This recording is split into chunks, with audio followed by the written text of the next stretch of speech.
MX9 broke me harder than my breakup with my girlfriend. So will COD Mobile take me out of my misery and do some good balance changes, or are we doomed to suffer yet another season of MX9 and Holger being the only weapons that I used? Let's find out in today's Season 9 balance changes analysis.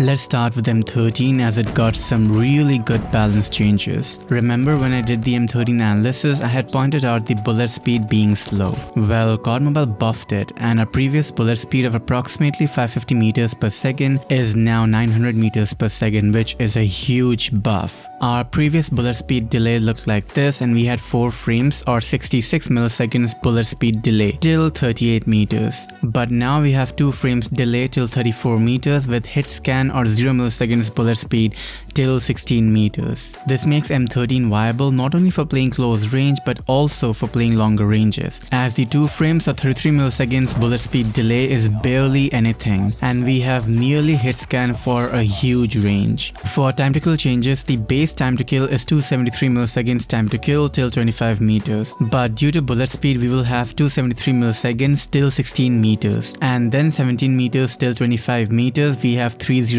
milliseconds. After that, till 34 meters our time to kill will be 374 milliseconds, and then till 39 meters we will have 391 milliseconds. And I'm ending at 39 meters as this is the effective range of this weapon. Time to kill values are not bad, and here is Peacekeeper for comparison. We have 250 milliseconds and then 333 milliseconds in the effective range. So M13 does have slower time to kill in comparison, but the other aspects of this weapon makes up for this. The bullet speed is even better in Battle Royale, as 900 meters per second means this gun has the fastest base bullet speed in the entire game, as the previous fastest bullet speed was DLQ with 818 meters per second, and M13 surpasses that. And M13 was already good last season, one of the best assault rifles to use in Battle Royale, but now in this season M13 is undisputed. This bullet speed buff came really clutch because it single-handedly made the M13, which was an alright weapon in the previous season, to one of the best assault rifles now for flex AR playstyle. Now the patch notes also say that ADS movement speed got buffed, but we checked the movement speed and ADS movement speed for the M13 and they are still the same as the last season. Instead of changing the mobility, the ADS speed got buffed from the previous 19 frames to 17 frames now. And most of our Gunsmith builds will have faster ADS speed as a reason, with the standard build having 13 frames ADS speed, which is really fast, and if you use the mini barrel then we have 12 frames ADS speed, which is like SMG ADS speed. Reload speed got a good buff as well, and we can reload cancel in 1.4 seconds now and 2.7 seconds for the full animation, and we can make these speeds even faster with attachments, allowing for a really fast playstyle. Lastly, there are some attachment changes, mainly with the blackout rounds, as they offer sound suppression now instead of making the bullet speed faster, and the heavy long barrel, which has lower movement speed penalty. Overall, the M13 buffs were huge. It would have been fine to do the other changes, but not the bullet speed buff, as the gun is really good now for multiplayer, pretty much a top assault rifle to use, and maybe even the best if you consider the overall usage of this weapon. And for Battle Royale, it's simply the best. If you want to use a weapon for close to mid-range playstyle, then M13 is your go-to, especially since the blackout rounds don't impact the bullet speed anymore. We can have 60 bullets with fast fire rate, which makes the weapon very forgiving to use, with fast reload speed, easy recall, pretty good bullet spread to play range, and hipfire is alright for close range, but in BR you do need to use the hipfire laser for optimal performance. Thus use and abuse this M13 buff while it lasts, cause it's really worth it. For Gunsmith build, try this out with the 60 mag, and the last attachment is preference, either optic or what I use, sleight of hand. And this with the 40 mag, and I use sleight of hand here as well, but this is whatever you want. For BR, I'll recommend using M13 as sniper support, so you can do this for versatile build. I'll have an in-depth video on the M13 again, and also do in comparison with the other top assault rifles to show why M13 is worthy to be called the best AR, so watch out for that. And all of these stats are possible thanks to my team Team Cygnus, the forefront of COD mobile research, and we pretty much did all these stats hours after the update dropped, tirelessly working hard to give the community good and accurate information. So let's have some words of appreciation for our members and testers for helping out selflessly, and we really appreciate it very much. Thank you to Team Cygnus once more. Moving on, remember how I said MX9 needed a nerf? Well, MX9 did receive a nerf, but it's only for Battle Royale. Our previous damage profile was 30, 24, 16 and 15, which is still the same for multiplayer. We did not get any changes from multiplayer. But in BR, the damage profile now is 25, 21, 18 and 16, which doesn't change much except make the time to kill inconsistent, so you need to aim upper body for getting the good time to kill. This nerf does help with hipfire build, as your average time to kill will be around 776 milliseconds to 846 milliseconds, which isn't bad, but you can potentially have faster time to kill if you ADS and shoot. Does MX9 now is skill based instead of just spray and pray, if you want to have the faster time to kill. For close range, you can opt for the M13 hipfire build now, which will give you consistent and fast time to kill with the option for having 60 bullets. For Gunsmith build, this is still my go-to for multiplayer, and BR is using the hipfire build. You can make some personal changes as you see fit. I am just sad to see nothing is done for multiplayer and MX9 is still overpowered there, but at least we got something for BR. The other gun which got buffed is the KN44. KN44 mainly got recall buff and the horizontal recall seems to have been reduced, which was a nice change. And the new recall is much nicer in comparison while still not being as easy as something like a Bison. The hipfire spread also got buffed, but it is really not that good, so you should prefer to ADS and shoot instead of hipfiring. KN44 also got a damage buff in the initial range. Our previous damage profile was 26, 24, 19 to the chest hitbox, while the current profile is 30, 26 and 20. This does not change our time to kill at all, as the damage buff isn't huge enough to make our time to kill faster. But what it does do is if you can hit 2 shots at mid range, then you have faster time to kill that way, which isn't a big deal as chest shots are hard to hit, especially at mid range where the enemy hitbox is too small to properly make out the chest from the rest of the body. Thus practically KN44 only got recall buff, as this damage buff does not do much, but does help taking head glitch fights. Attachments also got minor changes where they make horizontal recall slightly better, and that's it. Overall, is KN44 part of the meta again? I wouldn't say so, as none of the other stats got changed, just recall.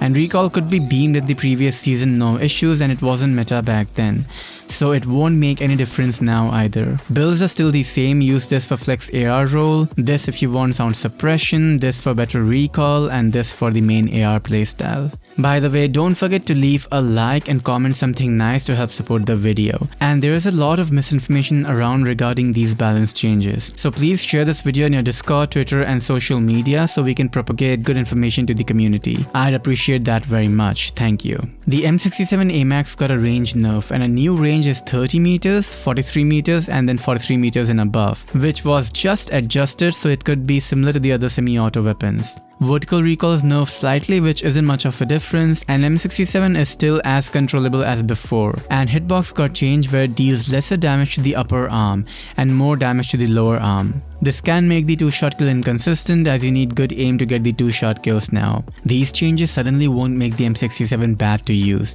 as it barely did anything, and M67 is still viable, just need to stack range depending on what ranges you are playing. I use this build for multiplayer and I haven't used it for Battle Royale yet, but you can give this build a try. Chopper got a base range buff and the new range is 15 meters, which is pretty nice to have, as the base range was around 10 meters in past, which was kind of low, and this buff is nice. With Chopper you can either go for a BSA build or just make the slow max range build. S36 got fixed, as the recall in past was bugged where it infinitely went towards the left and could not be controlled that well, and the recall right now is much nicer and we literally just pull down to control it. The other stats in the S36 remains unchanged, and we might see it being used more, as it is quite easy to use and feels good to use as well in practice. You can either make a mobility build for the S36 or make slow LMG build like this. By the way, if you want in-depth stats, gunsmith builds and various other information from our research team, you can join our Discord server, the link is in the description. We have a strong stats community there with well-informed people, and of course exclusive stats by Team Cygnus.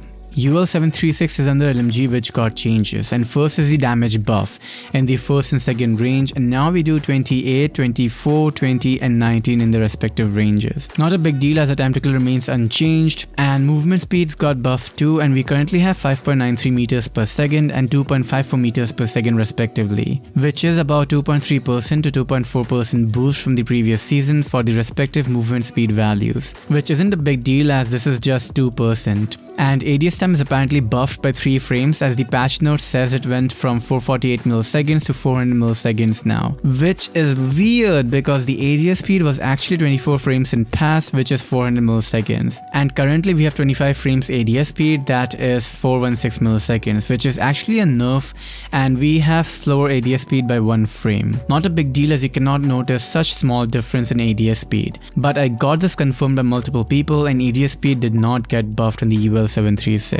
Finally, ammo attachments nerf our movement speed now, which is again a very small nerf like 1% and not going to make a huge difference. For builds, I haven't finalized any build yet, but you can try this build out for the UL736. SKS apparently got recall and BSA nerf, but only in Battle Royale, and the recall and BSA is still good enough to not make much of a difference. One big change which isn't mentioned is, remember how when I did the bullet speed analysis for Battle Royale and mentioned the best and worst bullet speed guns, I had mentioned SKS having 0 milliseconds bugged bullet speed, which was really overpowered and made the SKS the best gun to use in BR. But fortunately the bug has been fixed and the updated bullet speed value is 692 meters per second, which is the same as the fastest assault rifles and LMGs in BR. Thank you to Pyrex for pointing this hidden change out. Lastly, Disable is being praised way too much by people on YouTube and even my pro friends who are like, I will use Disable to disable those MX9 strafers. But with a heavy heart I have to say this.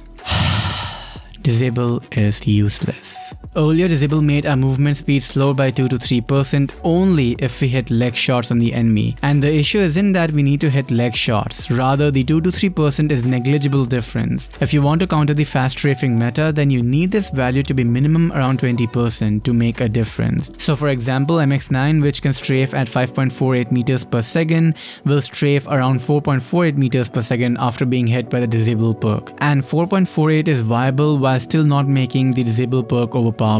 And next, even after being hit with a Disable perk, people can jump and slide around no issues. So Disable perk should at least make people walk so they cannot slide around. And I have no issues with people jumping. They are free to jump around as there's jump fatigue so they cannot jump forever. Anyway, that is how the Disable perk was in past. It barely did anything and same is the case now. The Disable multiplier is the same 2 to 3% which should be buffed, and people can jump and slide around freely which should be changed. The only buff Disable got is you do not need to hit the legs anymore for the Disable perk to take effect. You can hit anywhere on the body, and this isn't a good decision as imagine getting slowed down by the enemy each and every time they hit you. That will be so annoying to play against. Instead, they should maintain the leg hitbox so if you get hit in the legs then you're disabled, and buff the person multiplier to around 20% and stop people from sliding around. Jump is fine as they can jump spam to save their life and kill you before you can kill them. Thus, Disable did get hitbox buff, but Disable is still pointless. Anyway, those were the balance changes we tested, and thanks to Team Cygnus for doing the stats so quickly and always giving good and accurate information to the community. Remember the name, Team Cygnus, the forefront of COD mobile research. Help out the video by leaving a like and a comment, and please share this video around in your Discord, Twitter and social media. I'd appreciate that very much. Regarding my overall thoughts on these balance changes, I am very pleased that the balance changes were actually balanced this time around and nothing got buffed crazy only to be nerfed the next season. M13 900 meters per second bullet speed is an issue and probably it will be adjusted later. Apart from that, the balance changes are really nice, and thank you to the COD Mobile team for not going overboard this time. I just hope to see something being done about the MX9 and Holger as they are meta for nearly 5 months now, and ranked meta is pretty stale when you only need 2 guns to do it all. Anyway, take care guys and bye.